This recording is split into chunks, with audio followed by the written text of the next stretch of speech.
Hello everyone and welcome to the next instalment of our short employment law guides. I'm Emily Moore and I'm joined again by my colleague Sara Ibrahim. Hi Sara.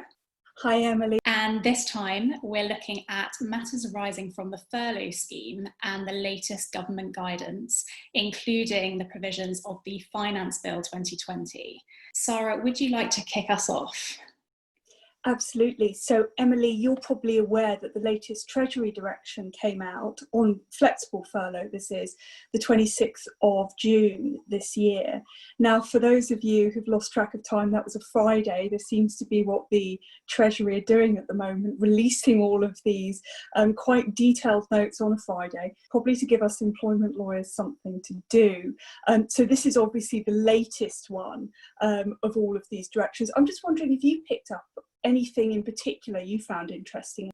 So the main point that I highlighted, Sara, was the clarification about flexible furlough arrangements needing to be confirmed in writing by employees. So that can be by electronic means as well, so by email.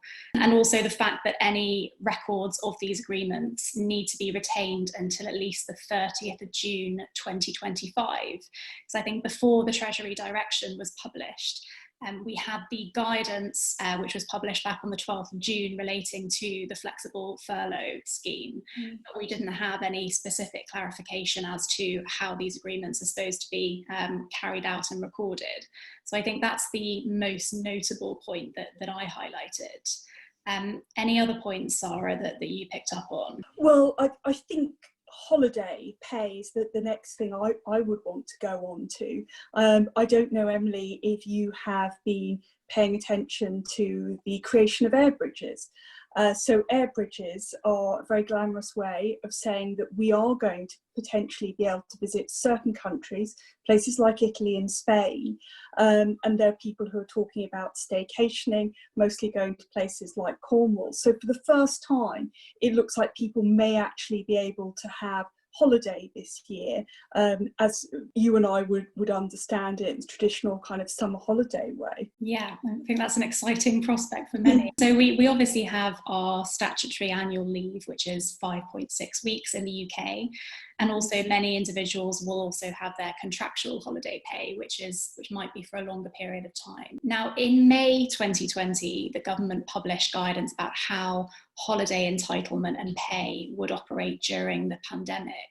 And Sara, what did that guidance tell us? Well, I think the really key thing there, Emily, is it reminds people that workers on furlough can take their holiday without disrupting the actual furlough itself. Yeah, and also the point that employers were cautioned that if they were going to require a worker to take holiday on furlough, that they should, and I'm quoting directly here from that guidance, consider whether any restrictions the worker is under, such as the need to socially distance or self-isolate, would prevent the worker from resting, relaxing, and enjoying leisure time, which is the fundamental purpose of holiday. So I think that's quite significant.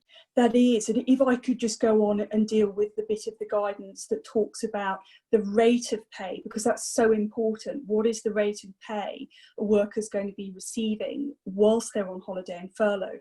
And again, to quote from the guidance, it says, if a worker on furlough takes annual leave, an employer must calculate and pay the correct holiday pay in accordance with current legislation. Goes on to say, where this calculated rate is above the pay the worker receives while on furlough, the employer must pay the difference. However, as taking holiday does not break the furlough period, the employer can continue to pay the 80% grant from the government to cover most of the cost of holiday pay. So important for employers to take that into account. Yeah, Sara, I think that's really helpful clarification. And I think in addition to that, another question that's cropping up is, can leave be carried forward? So on that point, we have the Working Time Coronavirus Amendment Regulations 2020, which came into effect in March. And they essentially cover situations where it's not reasonably practicable for a worker to take some or all of their basic annual leave due to coronavirus, don't they? So do you know any more about what those regulations say in that regard? Well, I think the key thing there is the untaken amount can be carried forward into the following 2 years, because you've got people here who aren't going to want to lose their holiday. So there may be that grace period to roll into the next 2 years. Yeah, that's an important point. So in terms of the kind of common reasons why leave is likely to be carried over in this kind of climate, what do you think are the most common reasons that will crop up? Well, the first one that occurs to me to mention the guidance, or the bit of the guidance you quoted, there are going to be people who are self-isolating. That guidance is still in effect. If people develop symptoms, they will self-isolate. There are going to be those who may have been shielding, or people who were in fact sick, either with coronavirus or maybe something else. So the purpose of holiday, as you've already told us, is rest, relaxation, recuperation. So that can't be achieved if you are sick or shielding or any of those things. But the second point, there are going to be some businesses that are going to have been busier because of coronavirus, and they're going to have had a bump in demand for their services, their products, etc. Or the number of staff that may have been available to them will have been reduced. So they won't have necessarily been able to take their holiday during that period either. Yeah, completely. And I think also it's important to note the possibility that both workers and employers are going to require flexibility from one another going forward. So, for example, from the employee perspective, employees might have had holidays cancelled by travel companies. We know that's happening or has happened a lot. And also they might not want to or be able to afford to quarantine either in the host country or upon their return to the UK. So I think that's quite a major reason from the employee perspective as to why flexibility is going to be important. What about the employer perspective? Well, Emily, always key to see it from both sides. And I think if you've been unable to trade as a business before the 4th of July, you're going to want to think about planning your holidays. You won't want all of your staff, particularly if you're in hospitality, going on holiday at that period. But I just want to move us on to fraud and the potential for misuse, which has been raised with all of these funds the government have handed out. You've probably seen that we're tomorrow, which will be about the 3rd of July, third reading of the Finance Bill 2020. I mean, have you picked up anything that we should be expecting from that? Yes, Sara. So two main points in that regard.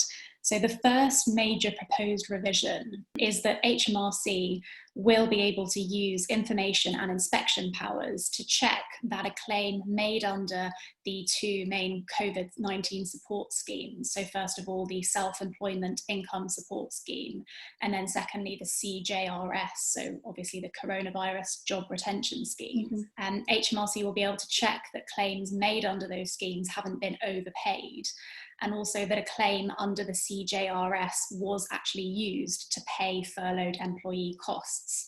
And secondly, there's going to be a penalty where a person deliberately makes an incorrect claim under one of those schemes. So I think those are the two most important proposed revisions. Great. And to that, I would add there's going to be a 30-day grace period, so a 30-day window to look at these things. And one of the other powers HMRC are going to have is to hold company officers jointly and severally liable. So that really is key to be watching out for.